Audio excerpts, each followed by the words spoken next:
Good evening to all.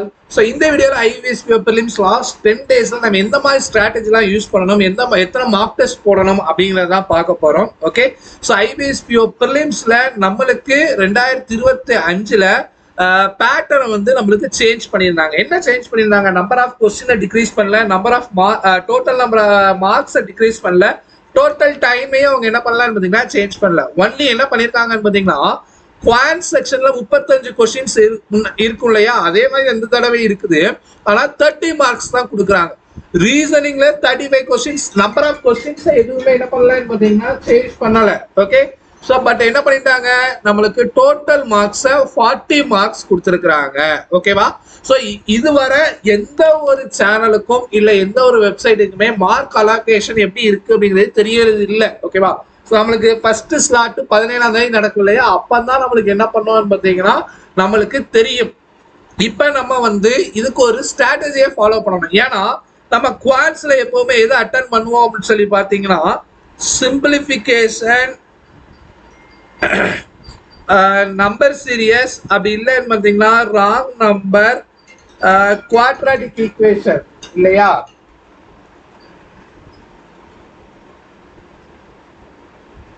இதெல்லாம் நம்ம என்ன பண்ணுவோம்னு பார்த்தீங்கன்னா அட்டன் பண்ணுவோம். ஒரு 10 மார்க் இதுல வந்து நம்ம இதுக்கு முன்னாடி குவான்ஸ்ல ஈஸியா எடுத்துருவோம். இப்ப நம்மளுக்கு 35 கொஸ்டின் 30 மார்க்குங்கிறதுனால மேபி இதை கேட்டாலும் உங்களுக்கு மார்க் கம்மியா கொடுக்கறதுக்கு வாய்ப்பு இருக்கு. ஓகேவா? ஸோ அப்போ ஆட்டோமேட்டிக்கா நம்ம எதில் கான்சென்ட்ரேட் பண்ணணும் அப்படின்னு சொல்லி பார்த்தீங்கன்னா அப்ளிகேஷன் சம்ஸ்ல என்ன பண்ணணும், கான்சென்ட்ரேட் பண்ணணும். ஓகேவா? ஸோ இப்போ ஒரு 10 லட்சம் பேர் அப்ளை பண்ணியிருக்காங்க இந்த எக்ஸாம்ல அப்படின்னு பார்த்தீங்கன்னா 7 லட்சம் பேர் என்ன பண்ணுவாங்கன்னு பார்த்தீங்கன்னா இந்த அப்ளிகேஷன் சம்ஸை இம்பார்ட்டன்ஸை என்ன பண்றது இல்லை, கொடுக்கறது இல்லை. ஓகேவா? இனிமேல் அப்படி இருக்க முடியாது. கண்டிப்பா அப்ளிகேஷன் சம்ஸ்க்கு நம்ம கான்சென்ட்ரேட் பண்ணி தான் ஆகணும், கத்துக்கிட்டு தான் ஆகணும். அது உங்களுக்கு 17ஆம் தேதி எக்ஸாம் முடிச்சோடனே எதுக்கு அப்படிங்கிறது தெரியும். ஓகே, ரீசனிங்கை பொறுத்தவரை நம்மளுக்கு 40 மார்க் கொடுத்துருக்காங்க. ஓகேவா? ஸோ அப்போ அவங்க என்ன பண்ணுவாங்கன்னு பார்த்தீங்கன்னா பஸ்ஸுக்கு ஏதாவது 2 மார்க்ஸ் வந்து என்ன பண்ணலாம்னு பார்த்தீங்கன்னா செட் பண்ணலாம். இல்லைன்னு பார்த்தீங்கன்னா 1.5 மார்க்ஸ் செட் பண்ணலாம். அது அப் டு IBPS கையில தான் இருக்கு. நம்ம எப்படி ப்ரிப்பேர் பண்ணணும், என்ன மாதிரியான ஸ்ட்ராட்டஜி யூஸ் பண்ணணும் அப்படின்னு சொல்லி பார்த்தீங்கன்னா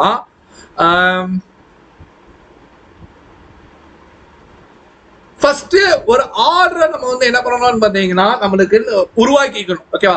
ஸோ ஃபர்ஸ்ட் நம்ம ஃபர்ஸ்ட் ஃபோர்மோஸ்ட் நம்ம அப்ளை பண்ண வேண்டியது என்னன்னு பார்த்தீங்கன்னா ஸ்ட்ராங்கான டாபிக் தான் என்ன பண்ணணும்னு பார்த்தீங்கன்னா எடுத்து அப்ளை பண்ணணும். ஓகேவா? அதாவது என்னன்னு பார்த்தீங்கன்னா எனக்கு தெரிஞ்ச டாபிக் தான் நான் ஸ்ட்ராங் ஜோன் சொல்லுவேன். இப்போ ரீசனிங்ல இருக்கட்டும், எனக்கு சார் நான் டைரக்ஷன் எப்படி கொடுத்தாலும் சால்வ் பண்ணுவேன் சார், சிலாயிசம் எப்படி கொடுத்தாலும் சால்வ் பண்ணுவேன் சார், மிஸ்லேனியஸ் கொஸ்டின் தான் எனக்கு வந்து ஈஸியா வந்துடும், பஸ்ல தான் ஸ்ட்ரகிள் ஆகுவேன்னு பார்த்தீங்கன்னா அப்ப நீங்க ஃபுல்லா ஃபர்ஸ்ட் மிஸ்லேனியஸ் கொஸ்டினுக்கு தான் என்ன பண்ணணும், உங்களுக்கு கான்சன்ட்ரேஷன், அதாவது அதுக்கு தான் இம்பார்ட்டன்ஸ் கொடுக்கணும். ரெண்டாவது ஆவரேஜ் டாபிக்ஸ் கொடுக்கணும். இப்ப குவான்ஸ்ல நிறைய பேர் என்ன பண்ணுவாங்கன்னு சொல்லி பாத்தீங்கன்னா அப்ளிகேஷன் சம்ஸ் எல்லா சாப்டரும் என்ன பண்ணிருக்க மாட்டாங்க, படிச்சிருக்க மாட்டாங்க. ஆனா ஒரு சில சாப்டர் அவங்களுக்கு பார்த்தா இந்த சம் நான் போட்டுருவேன், ages, mixture alligation, ratio, percentage, அப்ப அதுக்கு அடுத்த ப்ரிஃபரன்ஸ் என்னதான் இருக்கணும், அந்த மாதிரி இருக்கணும். லாஸ்ட்ல தான் டைம் இருந்துச்சுன்னா டஃப்பான டாபிக்ஸ், இதுக்கு முன்னாடி நம்மளுக்கு தெரியாத டாபிக்ஸ் ட்ரை பண்ணலாமே அப்படின்னு இருக்கு இல்லையா, அதை வந்து என்ன பண்ணணும், ட்ரை பண்ணணும். This 3 step methods avoid wasting time and improve accuracy. அதாவது நம்ம ஸ்ட்ராங் ஜோன்ல உள்ள கொஸ்டின் நம்மளுக்கு தெரிஞ்சதெல்லாம் அட்டன் பண்ணான்னு நமக்கு டைம் வேஸ்ட் ஆகுமா? கிடையாது. அக்யூரசி நல்லா இருக்கும். பின்னாடி கொஞ்சம் நமக்கு தெரியாத கொஸ்டினுக்கு என்ன பண்ணலாம், டைம் அதிகமா கொடுக்கலாம். ஸோ இந்த ஆர்டர்ல தான் நம்ம என்ன பண்ணணும், அப்ரோச் பண்ணணும். அடுத்து don't take questions on ego அப்படின்னு சொல்லிட்டு என்ன பார்த்தீங்கன்னா ஒரு கொஸ்டின்ல நமக்கு ஆன்சர் வரலன்னு பார்த்தீங்கன்னா இந்த கொஸ்டினை சால்வ் பண்ணாம போறதா, அது எப்படி அப்படின்னு சொல்லிட்டு நம்ம என்ன பண்ணக்கூடாது, நம்ம ஈகோவை அங்க காட்டக்கூடாது. ஈகோ காட்டுறதுக்கான நேரம் என்ன கிடையாது, இது கிடையாது.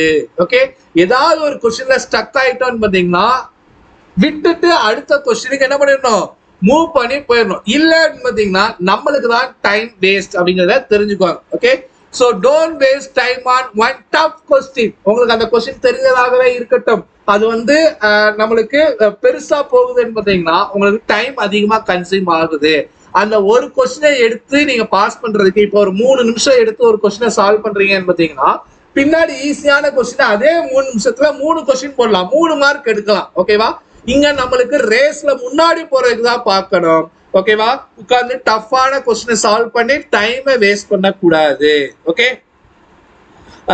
த goal score more and not pro more அப்படின்னு சொல்லி பார்த்தீங்கன்னா நம்ம அதிகமான மார்க் எடுக்கிறதுக்கு ட்ரை பண்ணணும். If it is not clicking skip it, save your time. இப்போ ஏதாவது ஒரு கொஸ்டின், ஈஸியான கொஸ்டினை எடுத்துட்டீங்க, ஓகேவா, ஒரு நிமிஷம் ஆயிடுச்சு, உங்களுக்கு வந்து டைம் வந்து ஓடிக்கிட்டே இருக்கு, ஆனால் சால்வ் பண்ண முடியலன்னு பார்த்தீங்கன்னா தாராளமாக என்ன பண்ணிடணும், ஸ்கிப் பண்ணணும். ஈகோவை எக்காரணத்தை கொண்டு காம்படிட்டிவ் எக்ஸாம்ல என்ன பண்ணக்கூடாது, காட்டக்கூடாது.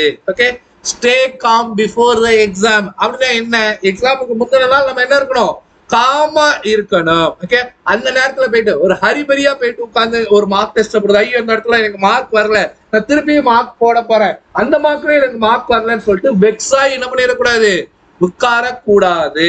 ஓகேவா, ஃப்ரீயா மைண்ட வச்சிருக்க வேண்டும். ஃப்ரெண்ட்ஸ் கூட சண்டை போடக்கூடாது, அம்மா அப்பாட்ட வந்து எதுவும் திட்டு வாங்க கூடாது. ஓகே, ஒரு ஃப்ரீயா மைண்ட் வச்சாதான் என்ன பண்ண முடியும், எக்ஸாம அப்ரோச் பண்ண முடியும். Close your eyes for 10 to 10 seconds, breathe deeply. இது எப்பமா பண்ணணும், எக்ஸாம் சென்டருக்கு உள்ளக போகத்துல ஒரு நல்ல ஒரு மைண்ட் செட்டோட பாசிட்டிவ் தாட்டோட என்ன பண்ணணும், உள்ளக போகணும். இது நம்மளால முடியுமா, இத்தனை பேர் வந்திருக்காங்களே, நம்ம பாஸ் பண்ணிடுவோமா, இந்த கொஸ்டின்லாம் நம்ம படிக்கவே இல்லை, இந்த டாபிக்லாம் நம்ம படிக்கவே இல்லை, அதுல அதிகமா வந்தா என்ன பண்றது அப்படின்லாம் என்ன பண்ணக்கூடாது, யோசிக்க கூடாது. I will win the race அப்படின்னு சொல்லிட்டு என்ன பண்ணணும், பாசிட்டிவா அப்ரோச் பண்ணீங்கன்னா கண்டிப்பா என்ன பண்ணலாம், எக்ஸாமை கிராக் பண்ணலாம். Start with a calm mind, it's your secret advantage. எப்பவுமே நம்ம வந்து எந்த ஒரு ப்ரெஷருமே இல்லைன்னு பார்த்தீங்கன்னா நல்லா நிறைய ஸ்கோர் பண்ணலாம். நீங்க ப்ரெஷர் ஆயிட்டீங்கன்னு பார்த்தீங்கனாலே உங்களுக்கு இந்த கொஸ்டின் பேப்பர் ஈஸியாக இருந்தாலும் உங்களுக்கு என்ன ஆகும், மார்க் கம்மியாகும் அப்படிங்கிறத என்ன பண்ணிக்கோங்க, தெரிஞ்சுக்கோங்க. Okay, next question, practice exam day strategy marks. ஓகேவா, ஸோ இது என்னமா மீனிங், என்ன பண்ணணும், நீங்க எக்ஸாம் ஒரிஜினல் எக்ஸாமுக்கு என்ன ஸ்ட்ராட்டஜி யூஸ் பண்ண போறீங்களோ அதே மார்க் டெஸ்ட்டுக்கு என்ன சொல்றாங்கன்னு பாத்தீங்கன்னா நீங்க பிராக்டிஸ் பண்ணுங்க. Practice make a man perfect அப்படின்னு சொல்லுவாங்க இல்லையா, அதனாலதான் என்ன சொல்றோம், treat mock test like a real exam. ஒரு மார்க் டெஸ்ட் வருதுன்னா இது ரியல் எக்ஸாம்ல கேட்ட மாதிரி இருக்கு, அங்க என்ன ஸ்ட்ராட்டஜி யூஸ் பண்ணுமோ அதே ஸ்ட்ராட்டஜி தான் இங்க யூஸ் பண்ணணும். எப்படி யூஸ் பண்ணணும், ஃபர்ஸ்ட் ஸ்ட்ராங்கான சப்ஜெக்ட் டாபிக்ஸை யூஸ் தேர்ந்தெடுக்கணும், அடுத்த ஆவரேஜ், அடுத்து மாடரேட்டு, ஏதாவது ஒரு சம்ல நம்ம உட்காந்துட்டோம்னு பார்த்தீங்கன்னா அதை ஸ்கிப் பண்ணி போகணும், டைம் வேஸ்ட் பண்ணக்கூடாது. அப்படிங்கிறது என்ன பண்ணணும், இங்கேயே நம்ம ப்ராக்டிஸ் பண்ணாதான் எக்ஸாம்ல போய் என்ன பண்ண முடியும், நம்ம அதை இது பண்ண முடியும். Practice the same question order, அதான் ஈஸி ஆவரேஜ் டஃப் சொன்னதுதான். The one who sweats in practice bleed less in war. இங்க யாரு நீங்க வியர்வை சிந்துறீங்களோ அது எக்ஸாம்ல போயிட்டு என்ன பண்ணலாம், நீங்க அதை குறைச்சி ஸ்மார்ட்டா என்ன பண்ணிடலாம், ஒர்க் பண்ணலாம். Build habits now, the real exam will feel easier. இந்த ஹேபிட்ஸ்லாம் இப்பவே நீங்க மார்க் டெஸ்ட்ல இம்ப்ளிமெண்ட் பண்ணீங்கன்னா ரியல் எக்ஸாம் வெரி வெரி ஈஸியா இருக்கும். எந்த ஒரு டென்ஷனுமே இல்லாம பாஸ் பண்ணிட்டோம் அப்படிங்கிற இதுல என்ன பண்ணிடலாம், வெளியே வந்துடலாம். ஓகே, ஸோ நெக்ஸ்ட் நம்ம வந்து இப்ப இந்த ஒரு 10 daysல பெர் டேக்கு என்ன பண்ணணும் அப்படின்னு பாத்தீங்கன்னா அட்லீஸ்ட் 2 மார்க் டெஸ்ட் நான் இந்த இது சொன்ன மாதிரி என்னென்ன ஸ்டெப்லாம் நம்ம சொன்னோமோ அதெல்லாம் பார்த்து என்ன பண்ணணும், எடுத்துட வேண்டும். ஓகேவா, ஸோ இது போக நீங்க வந்து மெயினா போட வேண்டிய என்னன்னு பார்த்தீங்கன்னா ரீசனிங் அண்ட் குவான்ஸுக்கு செக்ஷனல் டெஸ்ட் என்ன பண்ணுங்க, போட்டு பாருங்க. ஏன் சொல்றேன்னு பார்த்தீங்கன்னா உங்களுக்கு இதுலதான் என்ன பண்ணியிருக்காங்க, மார்க் குறைச்சி கூட்டியிருக்காங்க. எல்லாத்துக்குமே நம்மளுக்கு ரீசனிங் வரும், ஆனா குவான்ஸ்ல தான் மார்க் வராது. செக்ஷனல் டெஸ்ட் போட்டு உங்க ஸ்பீடை இம்ப்ரூவ் பண்ணீங்கன்னா இப்ப நீங்க என்ன மார்க் எடுக்கிறீங்களோ ஒரு 2-3 மார்க்ஸ் நம்ம என்ன பண்ணலாம், ரியல் எக்ஸாம்ஸ்ல எடுக்கலாம். ஓகே, ஸோ இந்த ஸ்ட்ராட்டஜி உங்க ஃப்ரெண்ட்ஸுக்கும் வந்து சொல்லுங்க, யூஸ்ஃபுல்லா இருந்துச்சுன்னு பார்த்தீங்கன்னா கமெண்ட்ல போடுங்க. ஓகே, ஜாக்சன் சார் இதே இதை அவங்க ஸ்டைல்ல சொல்லியிருப்பாங்க. ஓகே, 17ஆம் தேதி எக்ஸாம் நடக்க போகுது, இன்னும் ஒரு கரெக்டா ஒரு 10 நாள் தான் இருக்குது. All the best to all. Thank you.